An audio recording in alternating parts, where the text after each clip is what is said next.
Yo, what's up mga kaibigan? This is I2K po again. Ngayon nandito ulit tayo sa channel ni Pinas News Insider. Dito ulit tayo magbibigay ng komento at reaksyon. Kaya samahan nyo. Guys, let's go! Ito ang balita ngayon.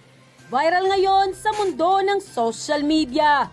Ang di umano'y balitang Senator Rapi Tulfo nagsalita na patungkol sa budget ng Bucor.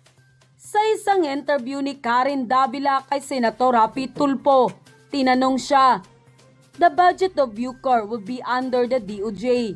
Does the Bucor have enough to actually improve the system?"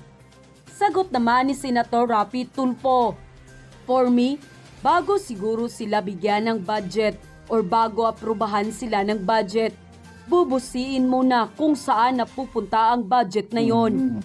Para sa akin, napupunta siguro more on corruption. Tulad ng noong sa scanner siguro, kasama sa budget nila yon. Bakit sira yung scanner?" Dagdag pa niya, "Bakit hindi na properly in place para ma-repair, para magamit ulit?" So many questions that need to be answered, and when I talk doon sa budget deliberation and brinote up ko yan, inamin naman through the sponsor Senator Angara yung mga pagkukulang ng Bucor, yung mga pinunako. Sinabi niya na talagang mayroon silang pagkakamali, yung Bucor, at inaayos nila yung problemang yon. Samantala, sa kaugnay pang balita, General Bantag, lumutang at mangiyak-ngiyak sa kanyang speech. Aniya, hindi niya ito inaasahan. Nagpasalamat siya sa lahat ng suporta sa kanya. Aasahan daw ng taong bayan na haharapin niya ang reklamo. Hindi daw siya lalaban sa gobyerno, kundi lalaban siya sa katotohanan. Naniniwala si General Bantag na lalabas din ang katotohanan. Samantala, marami rin sa ating mga kababayan ang nagbigay ng kanilang reaksyon at komento. Anila, "Sir Tulfo, ikaw ang tunay na nagmamalasakit ng Pilipino at ikaw ang tunay na senador. God bless you, sir, and your family." Ganyan po talaga ang buhay, punong-puno ng pagsubok. Subalit di natutulog ang Diyos. Alam niya ang totoo. Magdasal po tayo ng time-team sa Kanya at gawin po natin ang lahat ng ating magagawa upang ilitaw ang katotohanan. At may awa po ang Panginoon. Di po niya kayo pababayaan. Manalig po kayo sa Diyos dahil di po nanaigang mali sa tama sa tulong ng Panginoon. May support, Sir Bantag. May paninindigan sa bayan. Dapat talagang tanggalin sa pwesto ang korap na opisyal sa gobyerno. Kawawang taong bayan. God bless kay Sir Rapi Tulfo. Ang galing niyo po. Mahal ka ng taong bayan, Team Bantag, supporters. We pray for you. Lalabas din ang katotohanan. God is with you. End quote. General Bantag, nakuha na po ang sabpina at ang kumuha po ay kanyang abogado. So mali po yung mga unang napahayag na siya po ay hindi makikipagtulungan, hindi niya po ipaglalaban, bagkus magtatago, no? Sinabi niya na hindi siya makakakuha ng katarungan, pero alam niyo naman na naig po yung kanyang pagiging warrior, no? Alam niyo naman po yung mga igurot. Nanaig po yung pagiging warrior nito ni General Bantag. Actually gusto niya pong pumunta doon mismo, siya mismo ang kumuha sa DOJ ng kanyang sabpina, pero ayon po sa kanyang mga abogado ay hindi na nararapat, no? Sila na lang kasi kukuha lang naman eh. Aaten po ba o dadalo po ba si General Bantag dito po sa nakatakdang arraignment, no, sa Miyerkules? Pag-aaralan daw po ng mga abogado. Ngayon, kung sa nakita po nila na pwede naman at papayagan naman po ng korte, ng DOJ pala, na siya po ay hindi na personal na pumunta, ay kukumbinsihin ng mga abogado na wag na pong pumunta for obvious security reason, ay hindi na po. Pero nahanda po silang sagutin lahat, no? Nahanda po silang sagutin. Ayun nga po, no? Meron na naman pong sinagot tong si General Bantag tungkol nga po rito sa mga paratang, yung sa mga kabayo, mga hayupan, no? Mga hayop na inaalagaan dito sa Inaasahan na raw yan ni General Bantag dahil gagastosan daw ng mga drug lord para sirain talaga siya, no? Ito po, nakikita po natin, mahihirapan din po kasi ang susi po rito. Ako, marami na po tayong nasubaybayan, no? Bilang personal na yung pong kaso sa paghukay, ililinaw ko lang po, o tsaka yung pag-alaga ng mga hayop dyan, pati po yung mga, kung meron man pong totoo, no? Kung totoo man po na may mga nagsuko na sangkatutak na beer, ibang kaso po yan. Wala po yung kaugnayan dito po sa double murder case. Kasi po yung kaso po na yan, mga minor lang po yan eh. Di po ba? Maaring ang parusa lang po dyan ay pagkatanggal sa serbisyo. Sa nangyayari po ngayon, tanggal na po, actually tanggal na po si Bantag, di ba? Sinasabi lang po suspended siya, pero sa actual, wala na rin po siyang balak bumalik. No? Pero sa tingin po natin, kaya po gustong ilaban ni General Bantag, talaga naman pong malakas po ang laban, malakas po yung laban niya na mapapawalan sala. Kasi po pag criminal case na ganyan, ang yung benefit, hindi po benefit of the doubt, dapat dyan wala pong duda, no?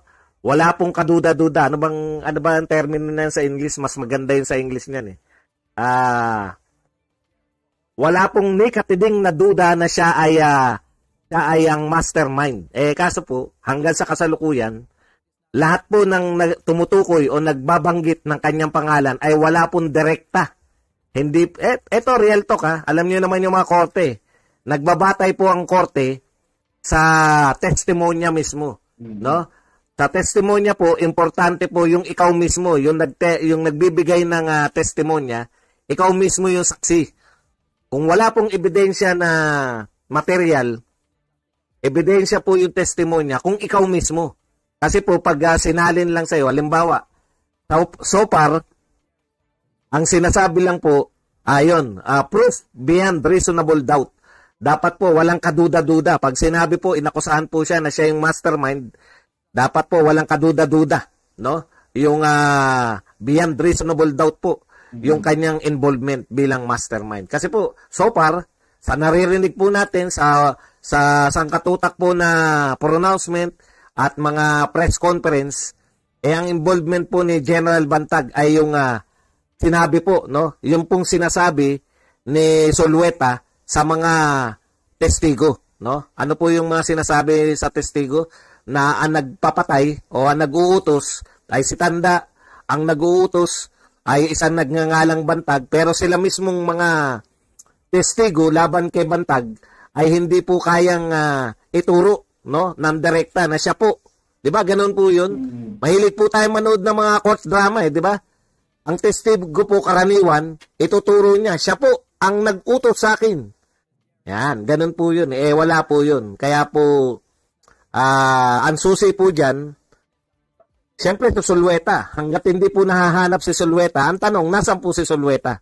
Yung proof beyond reasonable doubt. Okay, so, ibahin po natin, no? Maaari pong guilty.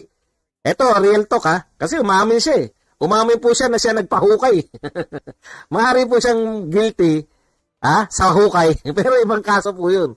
Wala pong kaugnayan yun sa, anong tawag dito? Double murder case. Malayo po yun. Magkaibang kaso po yun. Ganun po yun. Hiwa-hiwalay po yun.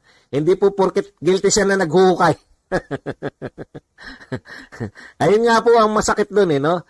Yun po ang pinaka-masakit na naririnig natin na may bali-balita. Pero hindi po kumpirmado. Kasi tinanong din si DOJ Remulla kung nabalitaan niya ba na ano yung masabi niya kung totoo ba na wala na si Zulueta, pumanaw na. Hindi rin po masagot ni DOJ Remulla. Ito po, sinabi po ni Secretary Boying Remulla na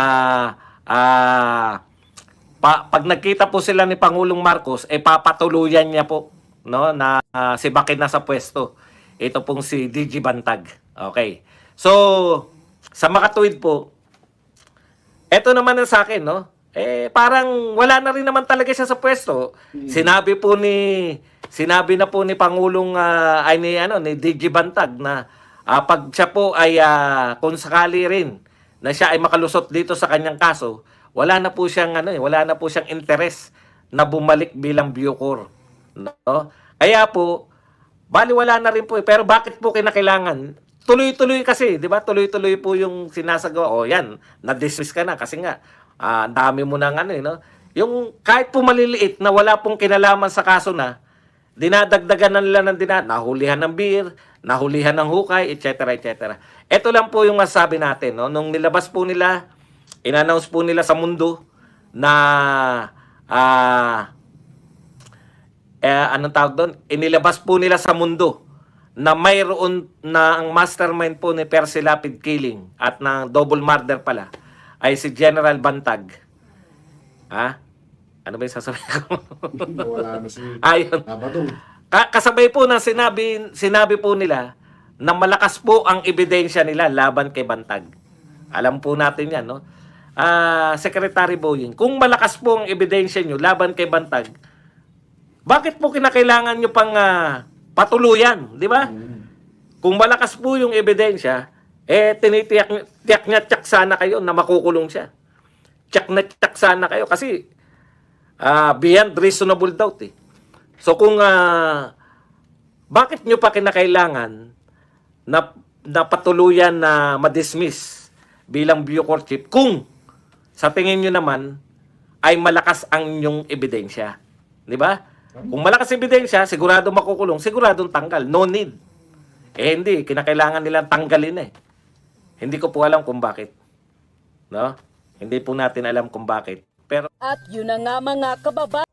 At yun nga po mga kaibigan, dito po tatapos ang ating reaction video. Muli, ako po si Aito kay ng Sundalo ng Dunggalo at 811. Maraming salamat sa patuloy na pagsuporta. Yeah. Peace out.